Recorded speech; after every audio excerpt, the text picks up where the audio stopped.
Thundering across 3 continents, they spearheaded the German blitzkrieg. Possessing the distinct rumble and using tactics the world had never seen before, these war machines struck fear into the hearts of their enemies. An elite fighting force that nearly conquered the world. Now, Panzers, next on Modern Marvels.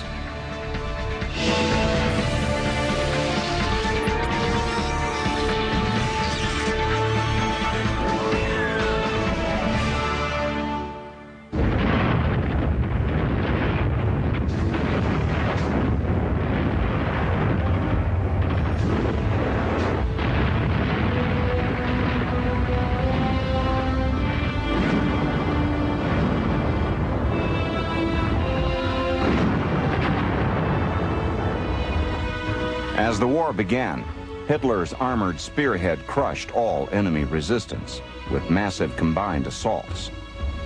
Panzer tanks devoured territory as Panzer grenadiers moved in and secured the newly won ground.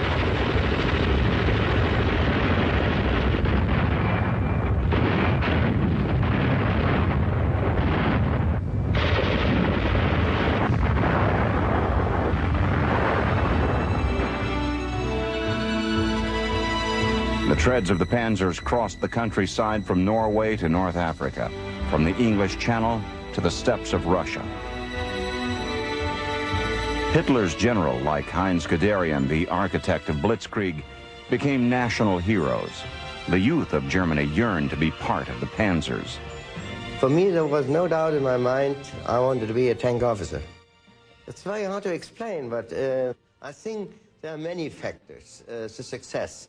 A certain glamour, the spirit of the tank corps fascinated me. Maybe the uniform, I don't know. I mean, it's hard to remember exactly, but for me there was no doubt in my mind I wanted to be a tank officer.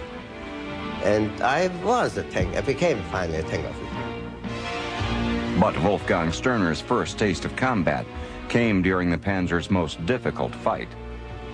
In 1943, in the heat of the Russian summer, 2 million men and thousands of tanks faced off at Kursk for the greatest tank battle in history.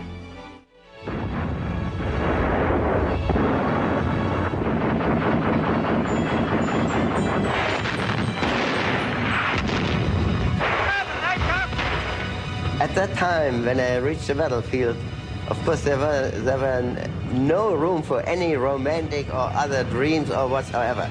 The reality kept us fully occupied, more than that. Of course, I was still very young at that time, over 17 years of age. And then to be in the command of a tank, that really took my entire effort I had to bring in those days. We fought until the almost complete exhaustion. For 3-4 days in a row, you went back only in order to fuel up ammunition, a short sleep, and on you had to go again because we had tremendous losses at the time. It was hot, it was very dusty. This was the fighting on point-blank range because due to the dust and due to the extreme mass of tanks, we could recognize each other only on the shortest distance and then fire. Kind of rough going, I would say. The failure at Kursk started the long retreat for the Panzers. Germany greatly underestimated the capabilities of their opponents and overestimated their own ability to maintain the blistering pace of Blitzkrieg. As the first tanks lumbered across no man's land in World War I, it must have been hard to foresee lightning war as the future for this new weapon.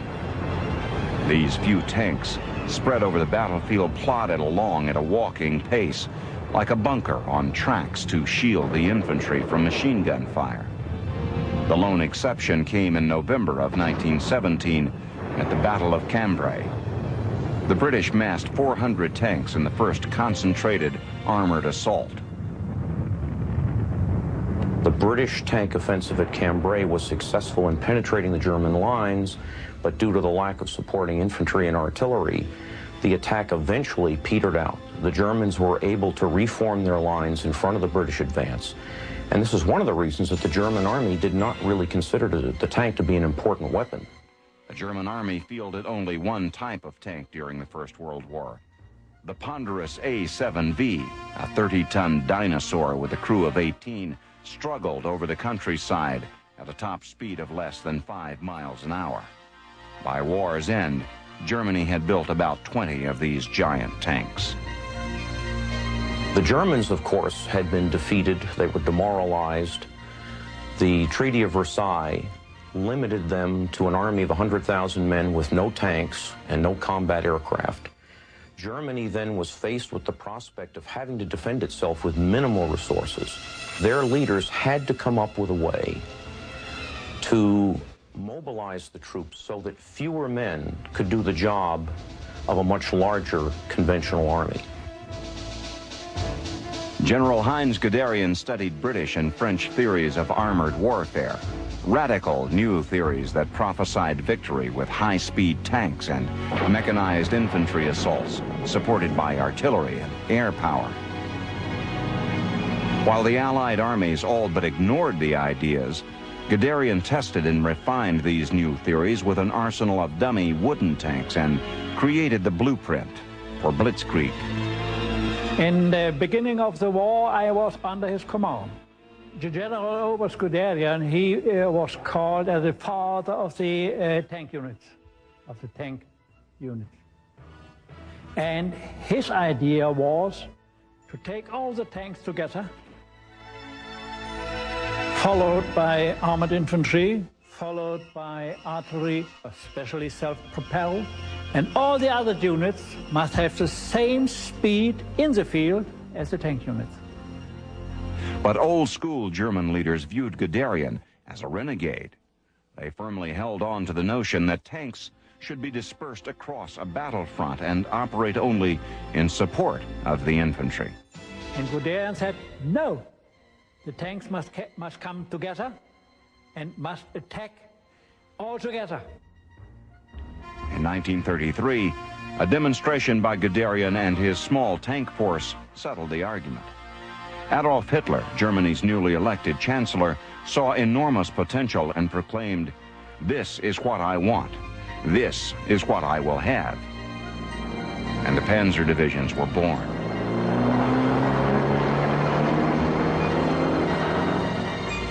German industry secretly geared up to produce the weapons that would put the teeth in the new tactics.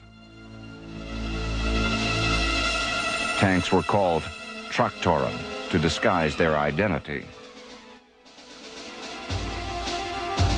The first tank to roll off the assembly line was the Panzer Kampfwagen I. With a crew of 2 and 2 machine guns, the tank was simple and inexpensive.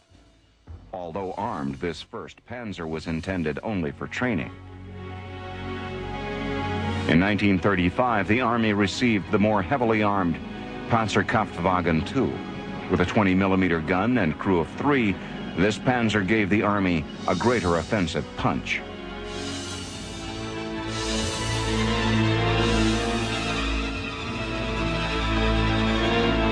On April 20th, 1938, for Hitler's 50th birthday, the Panzer divisions proudly displayed their new weapons of war. Wir waren stolz darauf. We were very proud of having these new tactics, and we were very proud of having Guderian. We were also proud of having good tanks, and most of all, we were very proud of being well trained for this new kind of armored warfare. Für diesen Panzerkampf gut ausgebildet zu sein. In 3 months of 1940, Germany invaded and conquered 5 countries. All of the existing panzer divisions were involved in the invasion and were instrumental in the German victory. Panzers will return in a moment on Modern Marvels. We now return to Modern Marvels. At daybreak on September 1st, 1939, Guderian's idea of Blitzkrieg was no longer just a theory. 6 panzer divisions, more than 3,000 tanks exploded into Poland, while overhead, the Luftwaffe Stukas pounded airfields and supply lines.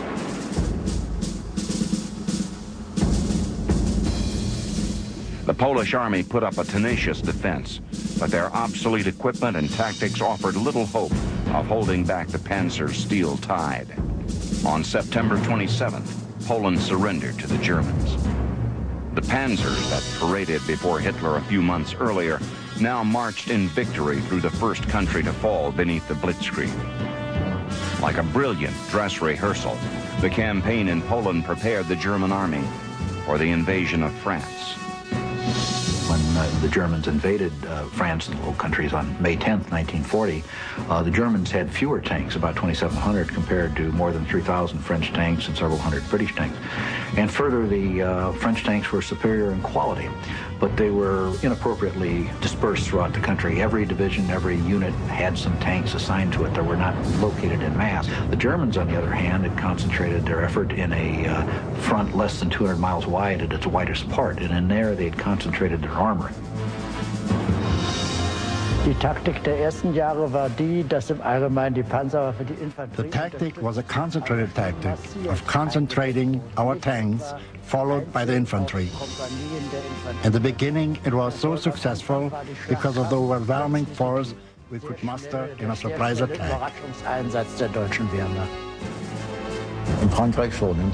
In France, we became aware of just how superior our tactics were. I remember during the attack, looking out of my tank and seeing tanks everywhere, in front of me and behind me. It was this massing that was the reason for our success. Within 24 hours, we crossed 3 borders. We went from Germany to Luxembourg, from Luxembourg to Belgium, from Belgium to France. And we had the French as opponents, and they were so stunned about our appearance that they didn't make any resistance whatsoever. The annihilation of France, like Poland, was not a victory of superior hardware, but a victory of superior tactics. Hitler had pushed his army into war before they were fully equipped. The attacks were led by the lightly armed training tanks, the Panzer Is and IIs. The Germans filled in the strength of the Panzer divisions with tanks captured in the occupation of Czechoslovakia in 1938. German industry was not able to supply the numbers of vehicles and weapons required. And as a result, you can make a very good case that Hitler could not have gone into Poland or France or even Russia later in 1941 if he had not had the output of the excellent Czech armament industry. Production had begun on heavier main battle tanks, Panzer IIIs and IVs, but they were still in short supply during the attacks on Poland and France. The Panzer III was designed as the primary breakthrough tank. Unlike most tanks that are more heavily armored up front, the Mark III was equally armored on all sides. It was expected that initially these tanks would overrun the enemy's frontline defenses and might be vulnerable to anti-tank fire from the rear. The Panzer IV was more heavily armored in front, as it was designed to travel with infantry support. The tank was fitted with a 75mm howitzer to knock out enemy fortifications and machine gun nests. The Panzer IV became the backbone of the Panzer divisions. It was not primarily intended as an anti-tank weapon, and indeed during the invasion of France and later Russia, early Panzer IVs with the short howitzer were almost completely incapable of knocking out enemy tanks. The Panzers were propelled to victory by decisive leadership and effective command and control. The armor visionaries like Guderian felt that it was essential to lead armored units from the front because of the speed of their movement and the fact that they often would encounter unexpected obstacles. Leadership on the spot, unhindered by long lines of communication, was essential to seize the initiative. Panzer tank commanders were trained to think and act independently on the battlefield. The great difference between us and other armies was that we were not given specific orders. We were given mission orders. If we were given the order to attack a village, I could decide when and where to do it.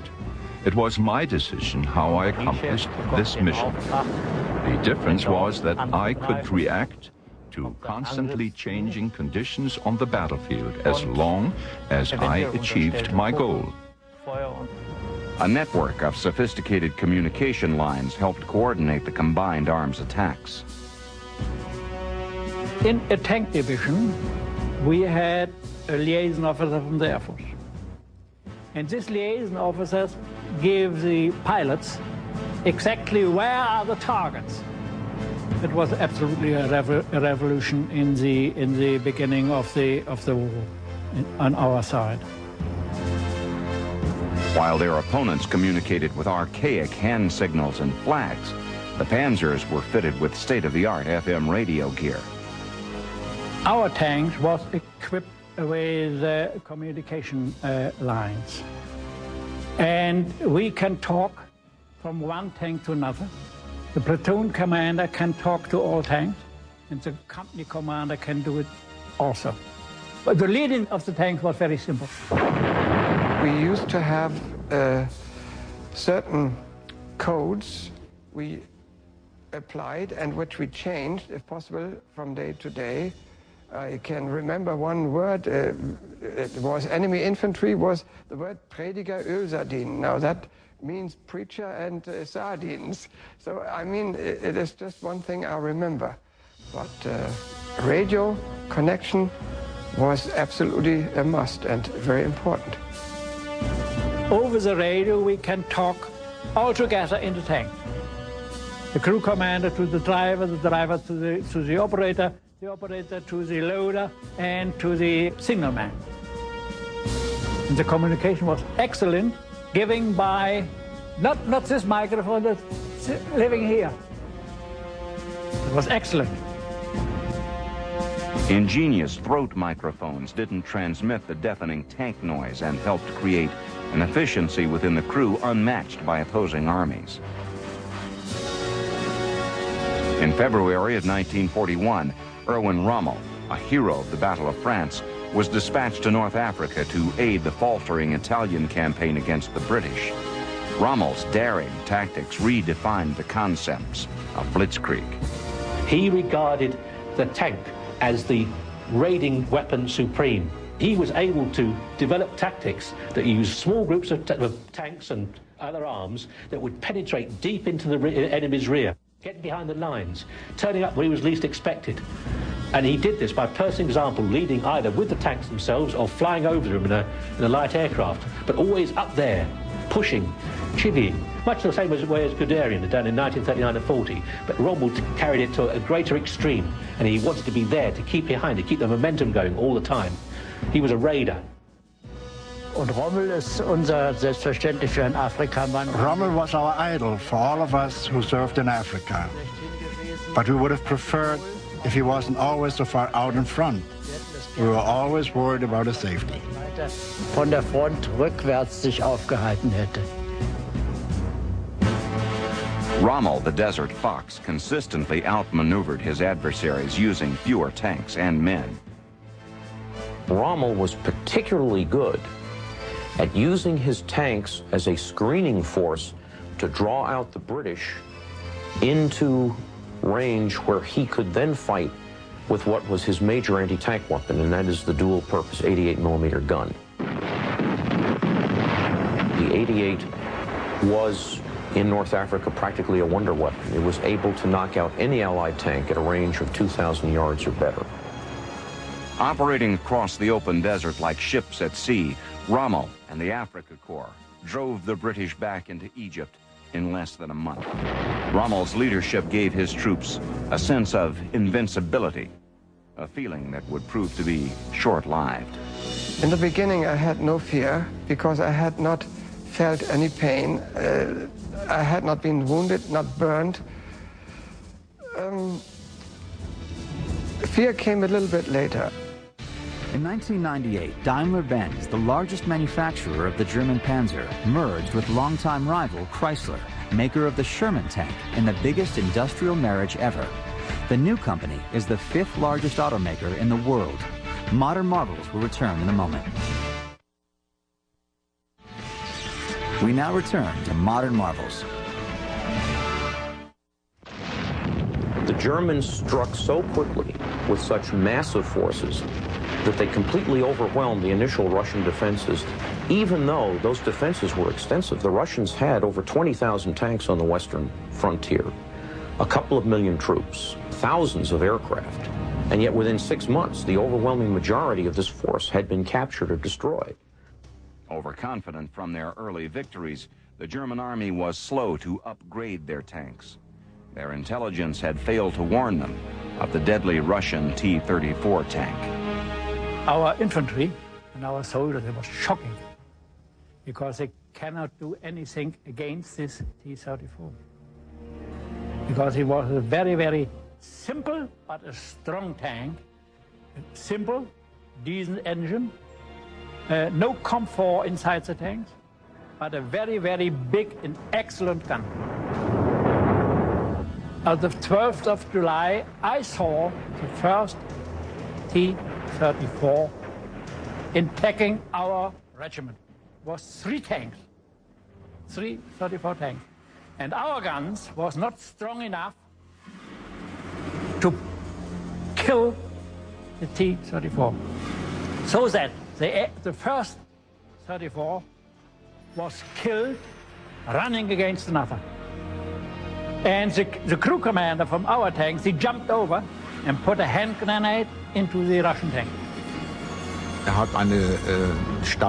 It was quite a surprise for us that it could kill us from over 1,000 meters. So we had to find a way to knock it out. We'd hide behind a hill and wait for it to get really close. And then we'd shoot at it from the side. It usually took 3 to 4 of our tanks to knock out one T-34. The big disadvantages they had were they had no radio communications and they had no tank commander. Their gunner would have to look out the top of the tank, assess the situation, then duck back down inside the turret to fire. This gave us time to get close enough to knock him out. By late November, the Panzers pushed to within 19 miles of Moscow. But this was destined to be the limit of the German advance. The invasion force had outrun their supply lines and were soon to face an opponent more lethal than the high-velocity gun of the T-34, the brutal Russian winter. We had started a 2-front war, and we had made no preparations for this winter. No preparations for our clothing, for our weapons, or for our engines. The cold made it incredibly difficult. It got down to 35 degrees below zero with snowstorms. We had to keep the engines running all night to keep them from freezing. There wasn't any heating in the tanks, so the entire inside of the tank would be covered with ice, just from our breath.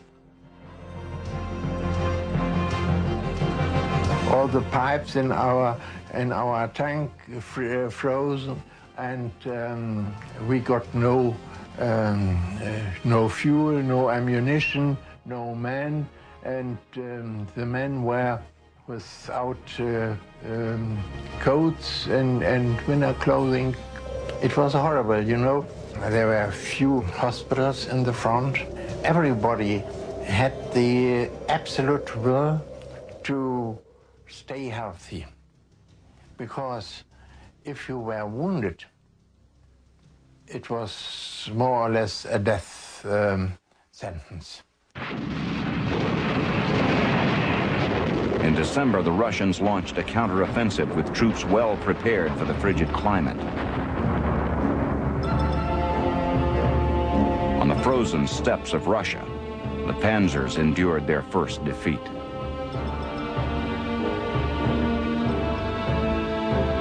Staggered by the losses, the Germans scrambled to regain their superiority. Tanks were fitted with thicker armor, and the Panzer IV was upgraded with a long-barreled 75mm gun. In September of 1942, The new Tiger tank was rushed from the factory to join the beleaguered Panzer Division on the Eastern Front. The Tiger I was originally developed from the concept of the breakthrough tank to make it so powerful and so well protected that no Allied tank would have a hope of destroying it. This immense tank was fitted with the deadliest gun in the world, the infamous 88 millimeter. With the Panzer III and IV, we could start the firefight from only about 400 to 1,000 meters. Now with the 88 millimeter gun and the Tiger I, we could destroy any enemy from about 1,800 to 2,000 meters.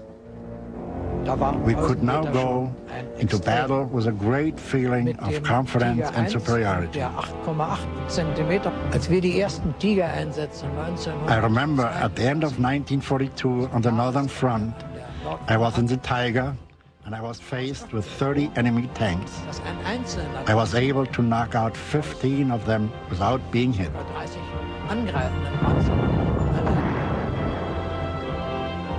Dem stand ein großes Problem, vor allem auf. There was one big problem. At 60 tons, we were always in danger of sinking into the mud. And at the Northern Front, there was a lot of wet and muddy terrain. It was hardly possible to find a bridge that we could cross unless the engineers were to fortify them in advance. Initially, the Tiger was unreliable and difficult to maintain. Even after these problems were resolved, German industry could never meet the Panzer Division's demand for the weapon. Only 1,350 Tigers were produced.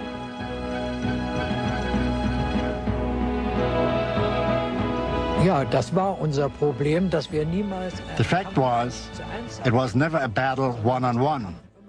It was always 1 against 5, 1 against 10. It was common for a Tiger to be facing 12 enemy tanks. I can remember when we were pulling back from Leningrad, and there were 3 Tigers. We destroyed 52 Russian tanks, but they still had more tanks coming at us. The Russian T-34 was equipped with unusually broad tracks and was better suited to the harsh Russian winter than the Panzers. Modern marvels will return in a moment.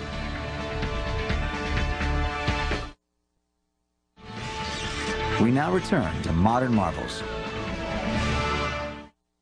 Hitler had anticipated the Soviet people would crumble under the onslaught, but their resistance only stiffened.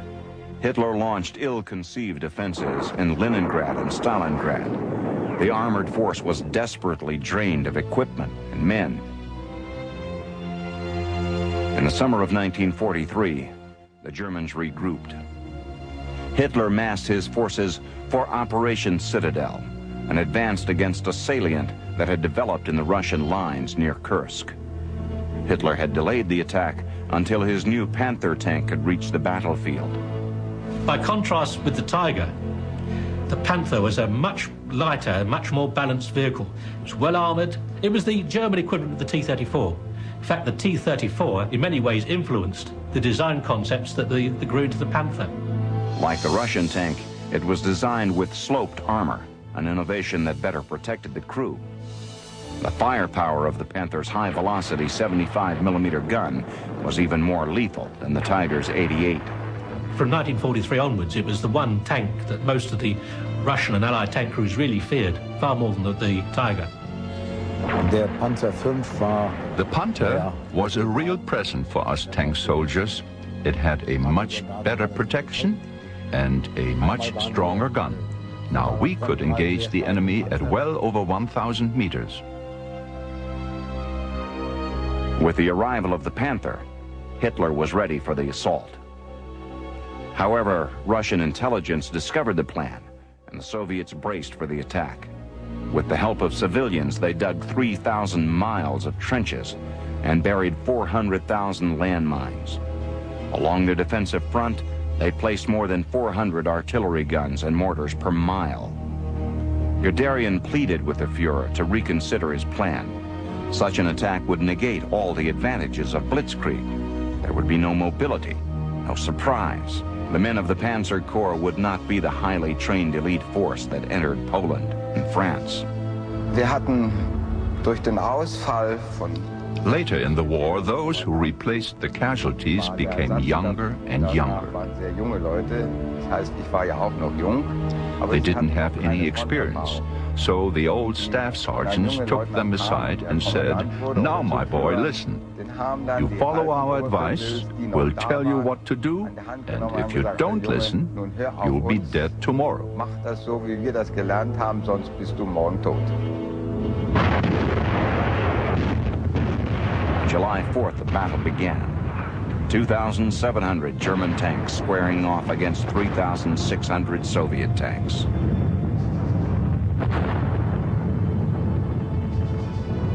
Diese Schlacht im Bogen war eine mörderische. This was my first battle, and the first battle for the Panther. It was a murderous fight. Over 1 million Russian soldiers and 700,000 German soldiers. I remember during the battle we thought, now this is the end of the world. Like the Tiger, the early Panthers experienced numerous mechanical problems. During the first days, it became clear that the engines were not strong enough and could not stand the strain. And there were problems with the transmission. The first breakdowns came during our march to the assembly area. We tried to repair them as quickly as possible and send them back to the front.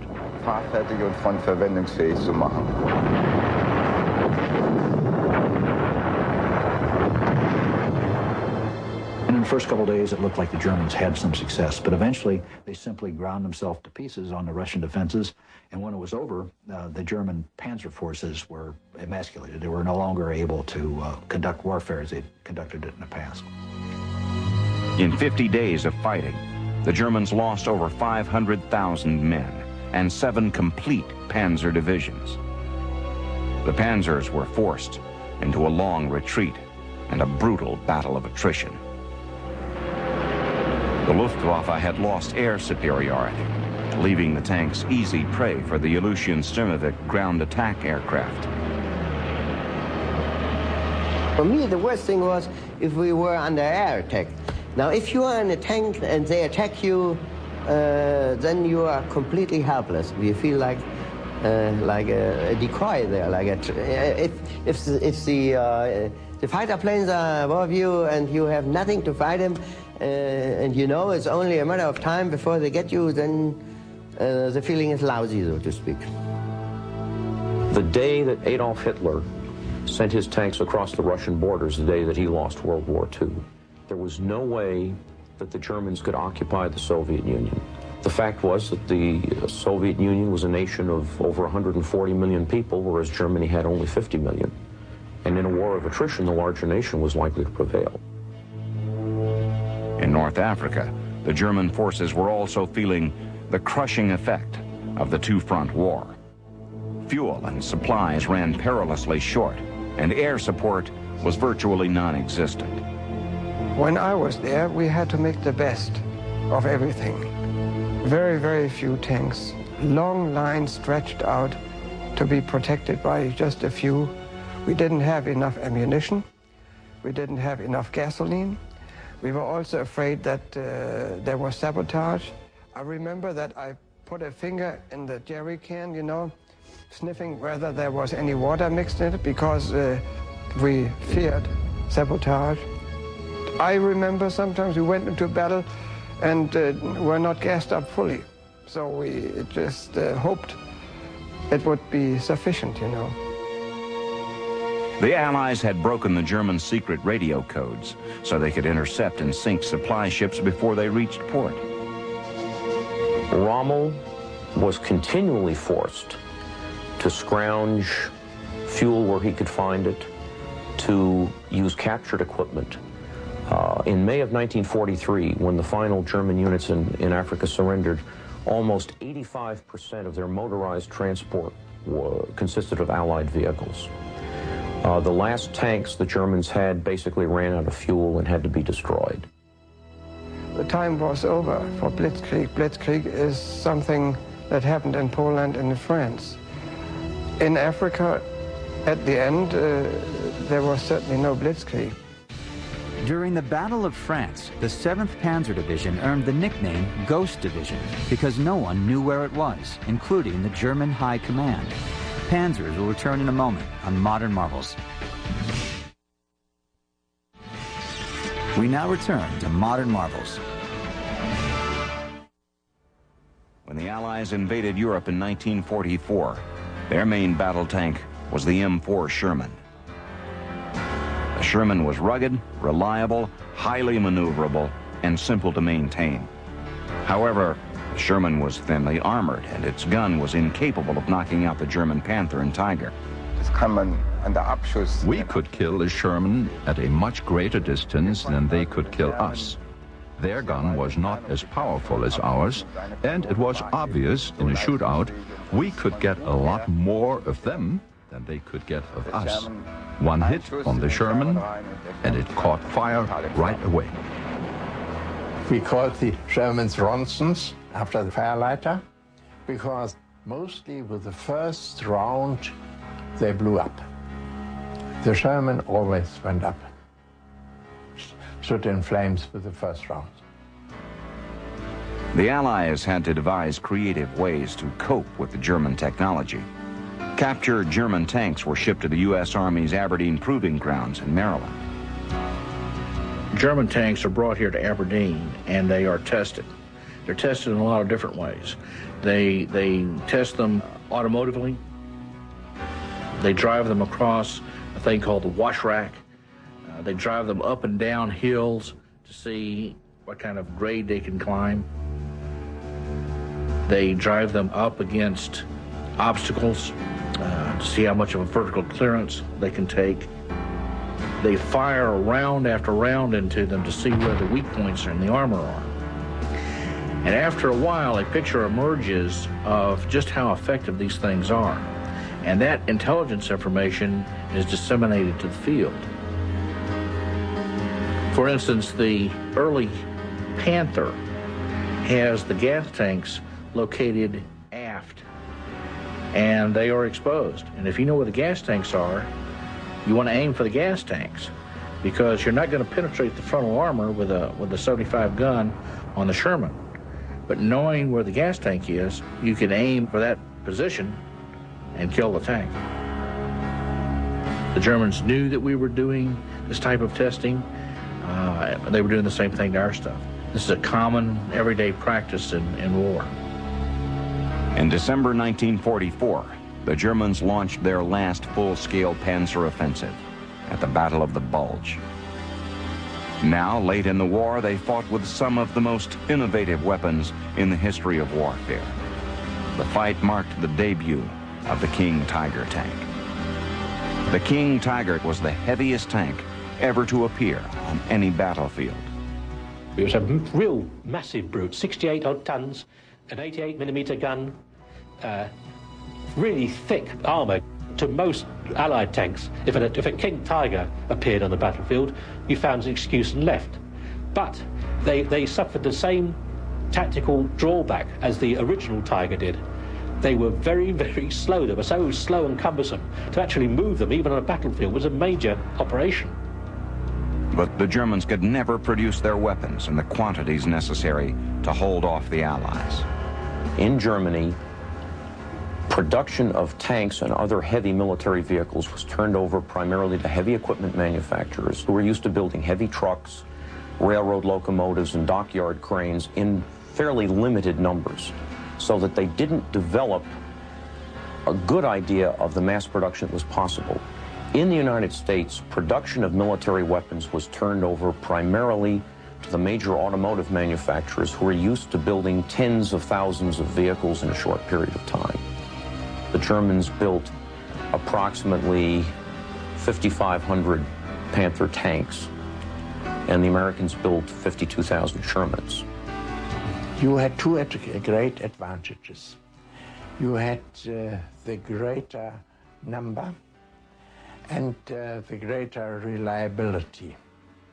Our tanks broke down every 100 kilometers and couldn't be repaired, and your tanks, like a clockwork, went on for the whole issue. The Germans were really overwhelmed by such a volume of equipment that it's really hard to fathom how, in many cases, they held on as long as they did with as little as they had. Despite the overwhelming odds, the tank crews never lost the spirit that forged the power of the Panzers. One of the reasons for the German soldiers' incredible fighting effectiveness was that even when the chips were down, he kept fighting long after the point when perhaps it was even hopeless to continue. This may be a German characteristic, but we swore at the beginning of our duty to defend our fatherland. And that's how we fought, over and over again. I was wounded 4 times in the tank. You can see a souvenir from Egypt in my face. We as a young soldier, we learn to live inside the tank. The problem is only if you are in the field and an anti-tank gun hit your tanks. What happened inside the tank? What happened inside the tank? It started a big fire inside the tank. A lot of dust inside the tank. And later it's absolutely quiet. And you will ask the crew, Willem, are you living? Charles, are you living? And so on. I lost the tank in 5 times. And I lost 1 soldier who was died in the 5 times. All the others are only wounded. Myself lost 1 eye, and all the others goes in my head because the crew commander looks out at the tank with his head. We were young and didn't think much about danger, but the worst would certainly have been if the tank caught fire and we couldn't get out. The crew was very dependent on each other. If there was a hit on the tank, it affected all of us. Anything else you would like to add? Möchten Sie noch etwas hinzufügen? Wir haben so viel Schreckliches erlebt. Es darf keinen Krieg wieder geben. We have experienced so many terrible things. There should never be a war again. Would you believe that the Romans had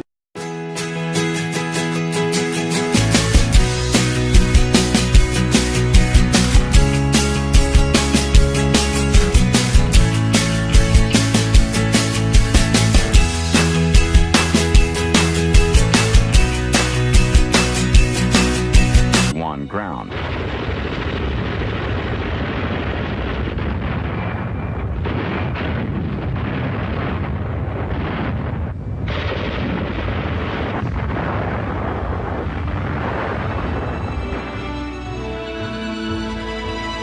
The treads of the Panzers crossed the countryside from Norway to North Africa, from the English Channel to the steppes of Russia.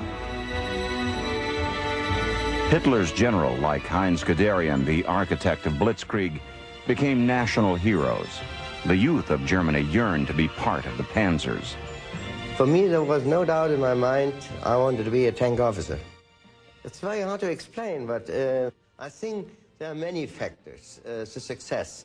A certain glamour, the spirit of the tank corps fascinated me. Maybe the uniform, I don't know. I mean, it's hard to remember exactly, but for me there was no doubt in my mind I wanted to be a tank officer. And I was a tank, I became finally a tank officer. But Wolfgang Sterner's first taste of combat came during the Panzer's most difficult fight. In 1943, in the heat of the Russian summer, 2 million men and thousands of tanks faced off at Kursk for the greatest tank battle in history.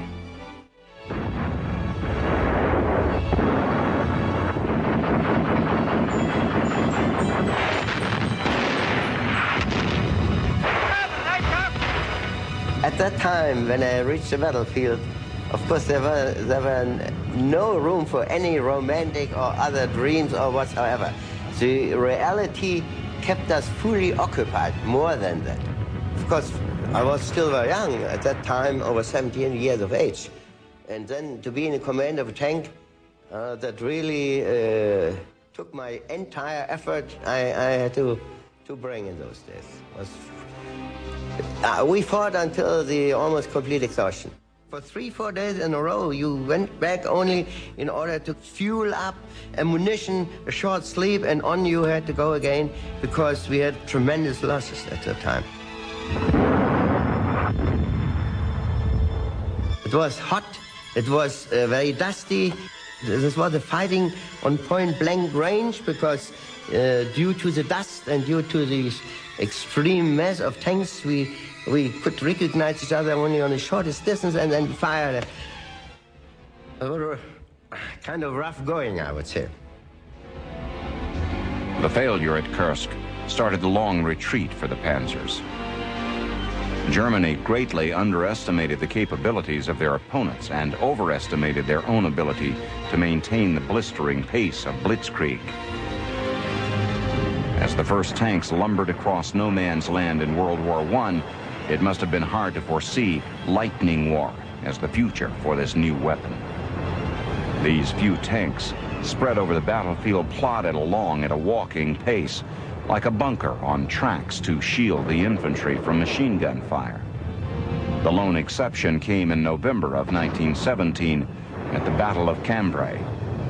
The British massed 400 tanks in the first concentrated armored assault. The British tank offensive at Cambrai was successful in penetrating the German lines, but due to the lack of supporting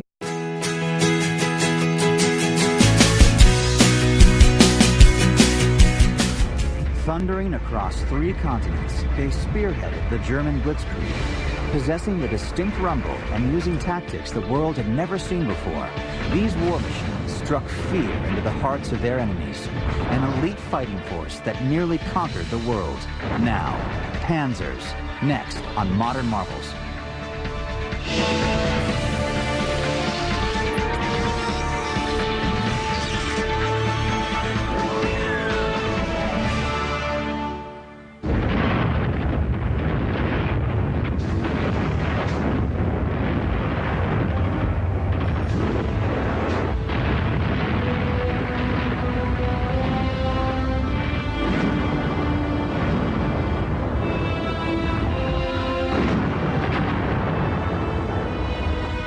As the war began, Hitler's armored spearhead crushed all enemy resistance with massive combined assaults. Panzer tanks devoured territory as Panzer grenadiers moved in and secured the newly infantry and artillery. The attack eventually petered out. The Germans were able to reform their lines in front of the British advance. And this is one of the reasons that the German army did not really consider the tank to be an important weapon. The German army fielded only one type of tank during the First World War. The ponderous A-7V, a 30-ton dinosaur with a crew of 18, struggled over the countryside at a top speed of less than 5 miles an hour. By war's end, Germany had built about 20 of these giant tanks. The Germans, of course, had been defeated. They were demoralized. The Treaty of Versailles limited them to an army of 100,000 men with no tanks and no combat aircraft. Germany then was faced with the prospect of having to defend itself with minimal resources. Their leaders had to come up with a way to mobilize the troops so that fewer men could do the job of a much larger conventional army. General Heinz Guderian studied British and French theories of armored warfare, radical new theories that prophesied